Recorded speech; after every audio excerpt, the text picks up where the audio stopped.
Bienvenue sur Malaika et c'est vraiment un plaisir pour nous de vous retrouver pour un nouvel épisode avec bien sûr la série Aimer Dieu et aimer son prochain. Et aujourd'hui nous avons un sujet haut en couleurs à découvrir dans un petit moment. Donc voilà, nous allons faire aujourd'hui un focus sur le pardon. Effectivement, Jésus en parle plusieurs fois dans les évangiles et même les disciples ont posé la question au Seigneur, combien de fois faut-il pardonner par jour? Alors, nous allons essayer de le développer bien sûr avec Mama Audrey, Mama Janine et Magali. Tout à fait. Bon, Comme d'habitude. Comme d'habitude, hein, on prend les mêmes et on recommence. L'équipe qui est là tout le temps. Voilà, exactement. Et aujourd'hui, nous avons une invitée spéciale, Mama Audrey, qui est Lisby Bontemps, qui va nous donner dans un petit moment son témoignage. En tout cas, Lisby, merci beaucoup d'être avec nous. Avec plaisir. Ah. Et tout à l'heure, on va découvrir justement quelle situation a conduit au pardon, ça va être intéressant. Donc justement, on parle du pardon. Déjà, pardonner, c'est quoi? Est-ce que pardonner signifie oublier? Est-ce que pardonner signifie qu'on ne reconnaît plus ce que la personne a fait, qu'on laisse couler tout? Qu'est-ce que cela veut dire? On va essayer d'avoir un peu plus de définition, bien sûr, dans la rubrique de Mag. Donc voilà, Magali, on parle du pardon. Déjà, voilà. Définition, qu'est-ce que c'est le pardon? Définition, Nadège, du pardon. Eh bien, le pardon, c'est le résultat de l'acte de pardonner, évidemment. La rémission d'une faute, c'est tenir une offense, une faute pour nulle ou l'excuser.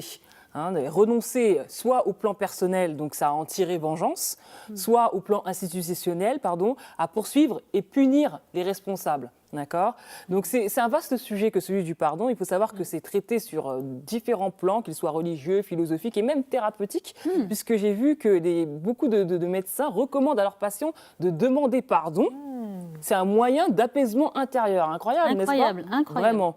Alors, au sens biblique, le terme de pardon revêt deux volets. Donc, c'est une action divine, le pardon du Seigneur, évidemment, à un ou les hommes et à l'humanité entière. Le Seigneur annule ou écarte un châtiment pour le péché. Il l'exprime soit par médiation d'un élu ordonné, soit par manifestation divine de sa propre miséricorde.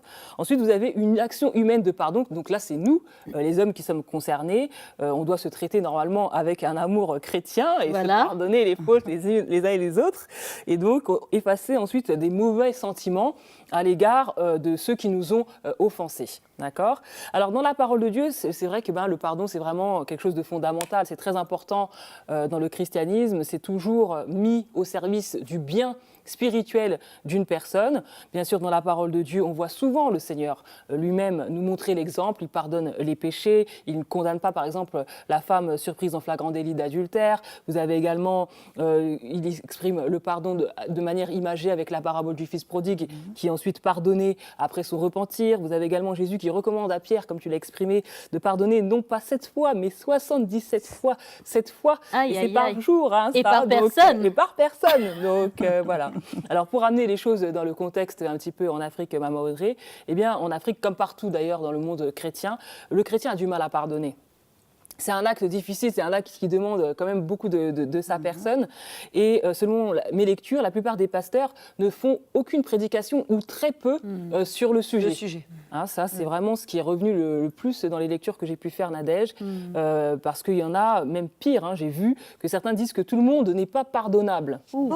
Ça, c'est terrible par contre. Ceux, par exemple, qui ont renié leur assemblée, il y a plein de gens qui ont renié leur assemblée en Afrique et qui n'ont plus la possibilité de retourner dans leur église parce que le pasteur refuse de les pardonner. Donc voilà un petit peu ce que j'ai pu lire sur le sujet. Incroyable. Ouais. Justement, Mama Janine, à Kinshasa, est-ce que c'est difficile de pardonner comme on vient d'entendre? Est-ce que ça prend beaucoup pour nos frères et sœurs là-bas Écoute, oui, je pense que c'est difficile, même si dans le discours, Maman Audrey, les personnes vont te dire, oui, par exemple, une sœur me disait, tu sais Janine, lorsque je vois tout le mal que je fais, je n'ai pas de difficulté à pardonner, parce que moi-même, je vois tout ce dont j'ai besoin de me faire pardonner et que le Seigneur me pardonne. Une autre me disait encore, tu sais... il y a la perspective de l'éternité. On est ici juste pour un temps, mais on va vivre éternellement avec le Seigneur. Alors, je ne vais pas rater l'éternité juste parce que je n'ai pas voulu pardonner. Mais dans la réalité, quand même, Maman Audrey, quand on prêche l'Évangile et que les gens s'avancent pour la prière, la plupart des femmes qui s'avancent, c'est par rapport à des problématiques de pardon. couple. De pardon. Alors, ce n'est pas forcément des problématiques de couple, même s'il y en a beaucoup, mais c'est souvent, dans la majorité des cas, Maman Audrey, du non-pardon pour des attitudes de la vie de tous les jours. Oui, des petites choses. Des petites choses, mais vraiment pas grand-chose, Nadège. Oui. Et donc, les gens vont garder ça, vont retenir, et du coup, après, quand la parole est prêchée, c'est là qu'ils vont se rendre compte qu'ils ont besoin de pardonner. Et je donnerai juste pour terminer le témoignage de cette sœur qui a ressenti vraiment qu'elle avait besoin de pardonner, mais elle n'y arrivait pas. C'était trop dur pour elle. Alors, c'était trop dur parce que l'offense était, selon elle, importante, mais surtout, elle redoutait de se faire rejeter, parce que ce n'était pas la première fois qu'elle avait le problème avec la personne, mais elle devait vraiment pardonner cette personne. Et elle a demandé qu'on prie pour elle, parce qu'elle ressentait avant la fin de la semaine, il fallait qu'elle règle cette situation, et que vraiment, elle pardonne. Et voilà, c'est difficile, ça reste quand même quelque chose de difficile.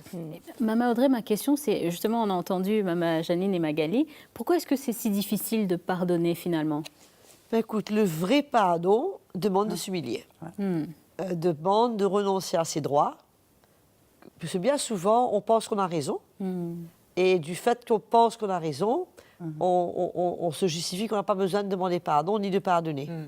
Mais pour pardonner, c'est une œuvre du Seigneur dans notre vie. Hein. Ce n'est pas un principe, ce n'est pas une technique. On n'appuie pas sur un bouton. Ah ben, je pardonne parce qu'il faut pardonner. C'est ça. Parce qu'il est écrit, je pardonne, ben, je te pardonne. Mais je ne t'oublie pas. C'est ça.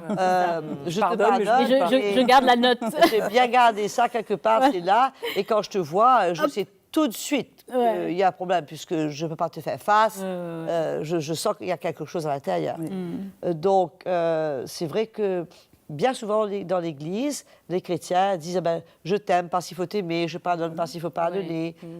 Mais ce n'est pas le vrai pardon. Le vrai pardon, c'est quand même une remise en question, c'est entrer en soi-même, c'est de comprendre l'état de notre cœur. Peut-être qu'on a laissé de la place à la rancune, on a laissé de la place à du non-pardon, à des sentiments de haine, de vengeance. Ça peut emmener tellement loin. Bien sûr. Le non-pardon ne reste pas non-pardon. Ça dégénère. Amertume, ça devient ça produit des petits. des racines. Et ça dégénère. Donc, ça demande quand même une œuvre. Et encore une fois, ça nous ramène à l'évangile qu'on entend. Qui nous emmène à comprendre la profondeur du pardon et le type de pardon dont le Seigneur parle dans l'Évangile. Justement, je rebondis là-dessus parce que c'est vraiment, c'est là le nerf de la guerre, le type de pardon. Parce que, par exemple, le Seigneur dit il faut pardonner 7 fois, c'était quoi Magali? 77 fois. Non, c'est 70 fois 7 fois. 70 fois 7 fois. Et j'imagine par jour. C'était suffisant, pas besoin d'ajouter 77. Oui, déjà, il faut y arriver. Hein. Déjà, il faut y arriver. Ça veut dire que c'est un style de vie, c'est tout le temps. Puisque c'est sûr que tous les jours, il y aura des occasions d'être offensé, tous les jours, il y aura des occasions d'être blessé, tous les jours, des occasions où on aura été injustement traité, où on aura... peu importe quoi. Il y a toujours des raisons de pardonner. Je veux dire, notre voisin, notre mari, notre femme, nos enfants, notre patron, notre pasteur, la femme de notre pasteur, voilà. Un tas de gens, des frères, des sœurs. Peut-être quelqu'un ne m'a pas vu aujourd'hui, ne m'a pas dit bonjour, et ça me blesse. Bien sûr. Donc, si on veut marcher avec le Seigneur, d'une manière claire et être en paix avec soi-même, avec les autres, le pardon est incontournable. Du reste, Matthieu 6,12, quand on fait le Notre Père, le fameux, que tout le monde connaît. Que tout le monde connaît, pardonne-nous nos offenses, comme nous pardonnons à ceux qui nous ont offensés. Alors donc, c'est juste pour dire que les gens, ils disent des choses, mais ils répètent. C'est ça. Comme le Seigneur a dit comme les païens qui répètent, qui croient qu'à force de dire des paroles, ils seront exaucés, mais c'est pas du fond du cœur et c'est pas vrai. Bien sûr. Donc, ben oui, on est appelé à pardonner si on veut marcher avec le Seigneur, si on veut grandir avec le Seigneur, si on veut garder une relation avec le Seigneur. Le Seigneur est très clair, si tu ne pardonnes pas, le Père Céleste non plus ne te pardonnera pas. Bien sûr. Et ce n'est pas négociable. Ouais. C'est pas négociable, bah, tu sais, le Seigneur me comprend. Non, le Seigneur ne comprend rien du tout. Si tu ne pardonnes pas, ça reste une barrière entre toi et le Seigneur. Et le Seigneur ne peut pas te pardonner non plus tes offenses. Et le Seigneur ne peut pas te pardonner tes offenses, mais ça reste une barrière. Bien sûr. Il y a quelqu'un qui a dit que le non-pardon, en fait, cette attitude de non-pardon, c'est presque avaler le poison et attendre que l'autre personne soit affectée. Et en fait, c'est nous qui avalons le poison et c'est nous qui sommes affectés. Bien sûr. Donc justement, nous avons Lisby avec nous par rapport à ton témoignage. Je sais que tu as vécu une situation qui a été très difficile dans ta vie de couple et qui a été difficile pour toi de pardonner. Est-ce que tu peux nous en dire un peu plus ? Moi et mon mari, on servi le Seigneur ensemble, mais il y a des moments difficiles qui sont passés dans notre couple et c'était dur parce que il y avait une confusion, mais le Seigneur aussi a voulu mettre de l'ordre, a voulu briser toutes les relations émotionnelles entre mari et femme. Et bien souvent, que quand la femme voit l'état de son mari et parle la vérité, et ça tourne en mal. Et comment le Seigneur m'a montré que je ne peux pas compromettre et dévier le chemin que le Seigneur veut nous emmener, faire sa volonté selon son plan. Et comment j'ai vu que dans cette situation, il y avait beaucoup de catastrophes qui sont venues et comment mon mari arrive à être méchant, à être dur et même à vouloir divorcer parce que je ne voulais pas, non pas soumettre, soumettre, mais au moins de prendre position pour que je voie la main du Seigneur dans notre vie. Et dans cette situation, c'était pas facile parce qu'il y a des moments, il ne parle plus avec moi, il est en colère avec moi, il trouvait que j'étais une femme rebelle, pas de soumission. Mais dedans, quand je tenais la position, non pas avec un cœur dur, mais avec un cœur pur, et je réalise que dans des couples, souvent, là où il y a la haine, là il y a non-pardon, là il y a un cœur dur, un cœur sale, et les choses deviennent plus dures. Mais comment j'ai vu la main du Seigneur et la grâce du Seigneur m'a aidée d'avoir une bonne attitude, d'aimer mon mari comme le Seigneur veut, de prendre soin de lui, de s'occuper de lui, et en même temps de garder mon cœur pur et me protéger mon cœur et protéger les cœurs de mes enfants.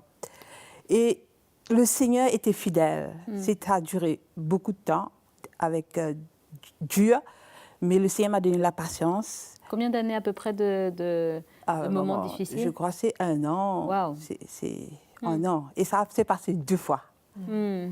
Et comment je bénis le Seigneur, comment le Seigneur a donné un serviteur comme le papa Mickey, m'a toujours aidé. Est-ce que ton cœur est pur, Lisby, dans cette situation? A toujours amené mon cœur de garder un cœur pur.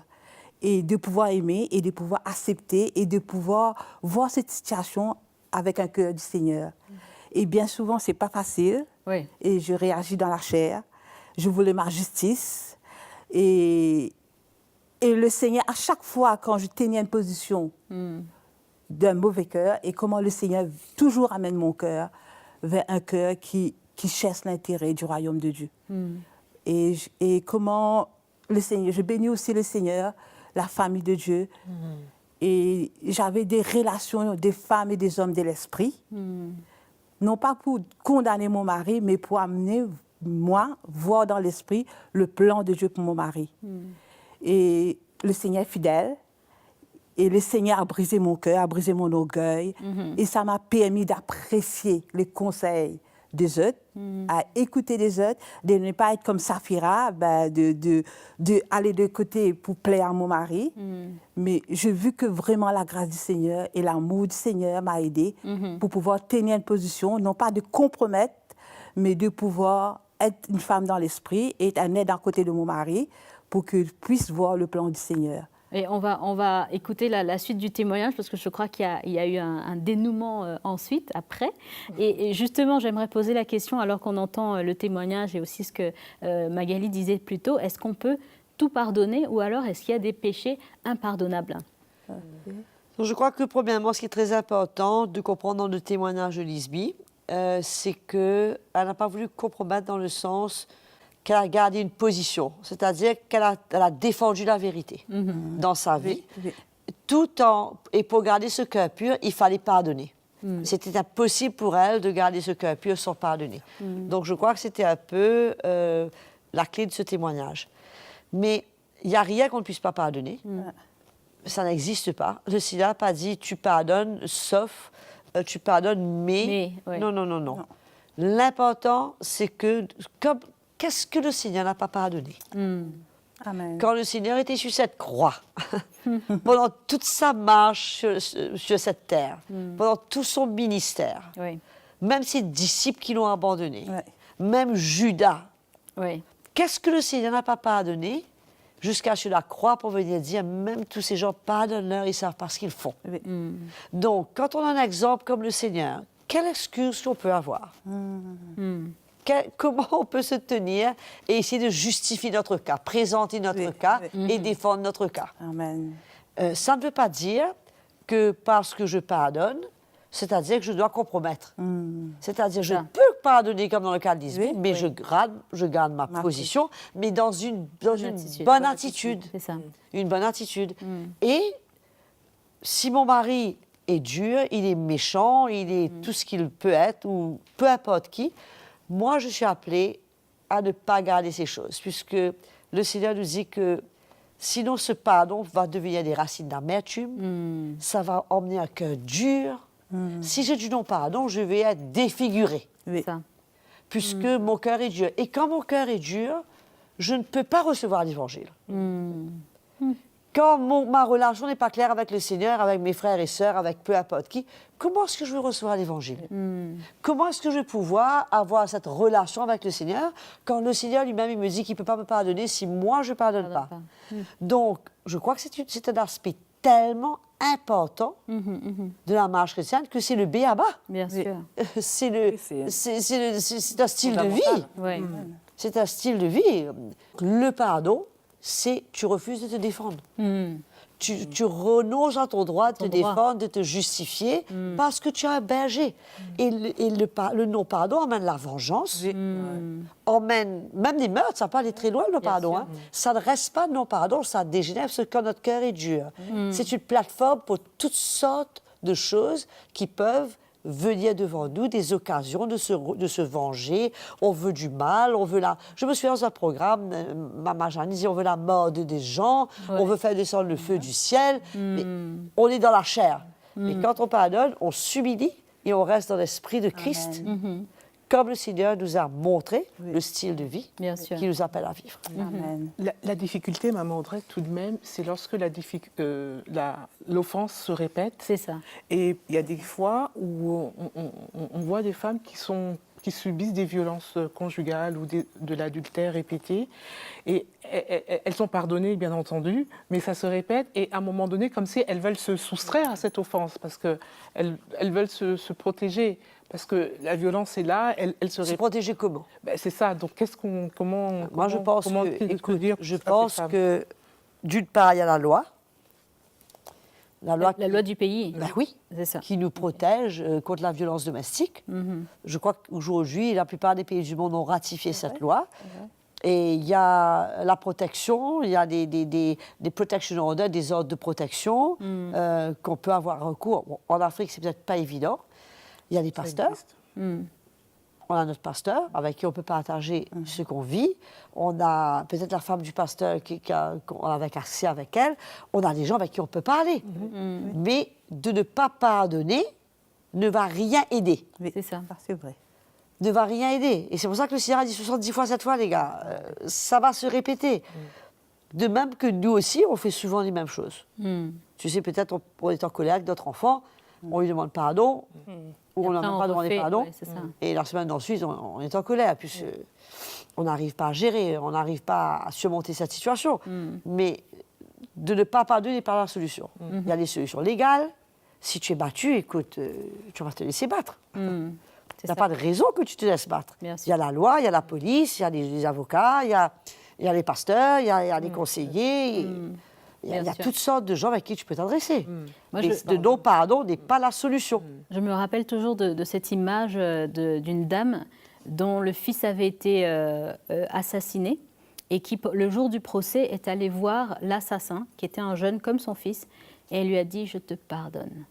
Et c'était une image vraiment frappante. Et qui a dû marquer Et le qui a monde. marqué le jeune. Et je crois que des années après, il s'est converti, il a accepté le Seigneur. Parce que quand elle lui a dit ça, elle lui a parlé de Jésus en même temps. Bah oui, Parce c'est le qu'elle lui cœur a du dit, Seigneur. voilà. Et elle lui a dit qu'elle ne pouvait pas le faire par elle-même, mais c'est le Seigneur qui avait vraiment fait cette œuvre dans son cœur pour qu'elle puisse lui pardonner et relâcher. Humainement parlant, c'est impossible. Oui. C'est sûr.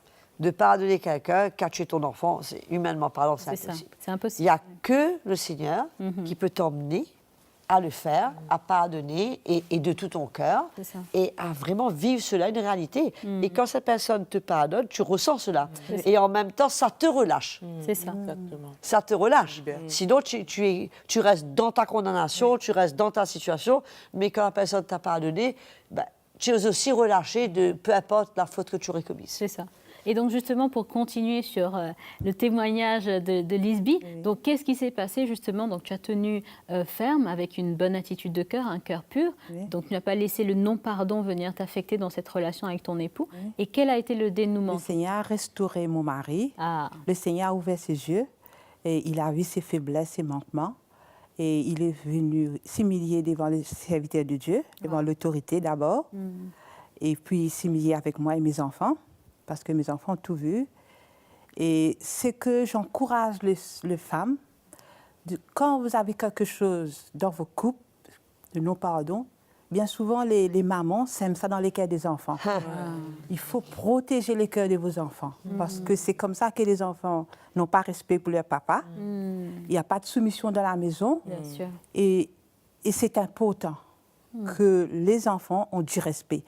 Même ils voient l'état de leur papa, c'est les mamans qui doivent amener la paix. Et ça aussi, ça vient d'un cœur de pardon, que la maman doit vivre le pardon. Et moi, je peux dire que le pardon, c'est une grâce du Seigneur. Amen. Et c'est un don de Dieu, parce que Jésus m'a pardonné, Amen. m'a Alléluia. lavé de mes péchés. Amen. Et quand mon mari est venu me demander pardon, et je vois vraiment la puissance de la parole de Dieu qui me dit, Lisby, tu dois pardonner. Quoi ce qui s'est passé? Parce que dans ma situation, il y a ma famille aussi qui est venue contre moi. Et je dois pardonner mon mari, ma famille. Et le Seigneur a restauré et a fait un miracle. Et j'ai oublié tous les mal, tous les moments difficiles. On est parti devant l'homme de loi. Et comment le Seigneur nous a lavés et a fait un miracle. Et on sert le Seigneur ensemble de tout notre cœur. Et il n'y a pas eu de divorce. Il n'y a Gloire pas à eu de Dieu. divorce. Et j'ai un mari. On a 38 ans de mariage. Ah. Et on a élevé nos deux garçons dans la voie du Seigneur, avec le cœur du Seigneur. Et moi, j'apprends toujours. Même quelquefois, c'est dur de pardonner, mais Bien de sûr. dire, Seigneur, de m'aider C'est ça. à Amen. pardonner, C'est ça. à relâcher. Exactement. Parce que je sais comment le pardon, ça ouvre une porte Amen. pour qu'on puisse rentrer dans la présence du Seigneur. Amen. Je peux aller à l'église, le Seigneur, avec un non-pardon, et je suis comme une hypocrite devant le Seigneur. Exactement, avec un cœur pas clair. Pas clair. Et le Seigneur ne peut pas écouter une prière qui sort d'un cœur qui a Qui n'a pas rempli pardonné. d'haine, qui n'a pas pardonné. Moi, je crois que c'est la clé, c'est l'élément que le Seigneur attend de nous, les enfants de Dieu, d'accepter, de s'humilier, d'accepter de pardonner. C'est dur. Bien sûr. Mais encore une fois, on a besoin de l'œuvre du Seigneur et la grâce du Seigneur et le miracle du Seigneur. Amen. De oublier. On voit Étienne Bien sûr. qui avait un cœur de pardon. Amen. Et comment nous, on doit aspirer à ces choses-là, de pouvoir pardonner. Parce qu'on va faire face dans beaucoup de domaines dans nos vies. Hein? Amen, amen. Et Maman Audrey, c'est tellement riche quand on entend ce oui. que Lisby nous communique. On peut, non seulement riche, on peut sentir que c'est vécu. C'est ça, c'est ça. Amen. C'est vécu. Et moi, ma question, c'est est-ce qu'on peut contraindre quelqu'un à nous pardonner? Ah, ben Parce non. que ça, c'est aussi l'autre chose, c'est de dire ah ben non, je t'ai fait ça, t'as qu'à me pardonner. Non, mais non, certainement pas. Certainement pas. Le pardon doit venir de la personne. C'est la personne qui doit réaliser son besoin de pardonner. Oui. Et si c'est nécessaire que la personne qui a offensé demande pardon, si ça va aider. Bien. Et au lieu de dire tu n'as qu'à me pardonner, c'est plutôt de dire que ma chérie, pardonne-moi, excuse-moi si je t'ai offensé. Si c'est à raison ou à tort. Bien sûr. Bien Parce que sûr. parfois, c'est Sans des savoir, trucs oui. qui sont futiles. C'est ça. Mais le fait est que ça a blessé quelqu'un. Alors, s'il faut demander pardon, on demande pardon. ça. Mais non, on ne peut pas imposer, ni venir mettre une loi sur le peuple de Dieu qu'il faut qu'il pardonne, comme un principe. Ce C'est n'est ça. pas un principe. Oui. c'est quelque chose qui doit être vécu Dans le cœur. de notre cœur et ça doit venir d'une conviction dans notre cœur de pardonner, de relâcher, parce que ça nous fait du mal. Je dis toujours aux gens qui, dans cette situation, je dis, écoute, si demain, tu as reçu une balle dans ton bras, là, tu as une balle, tu as une plaie, Oui. comment ça va guérir cette plaie-là?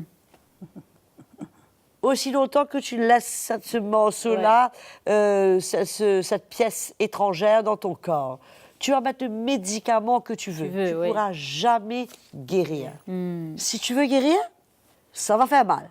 Mais il faut arracher. Enlever ça. Ouais. Exactement.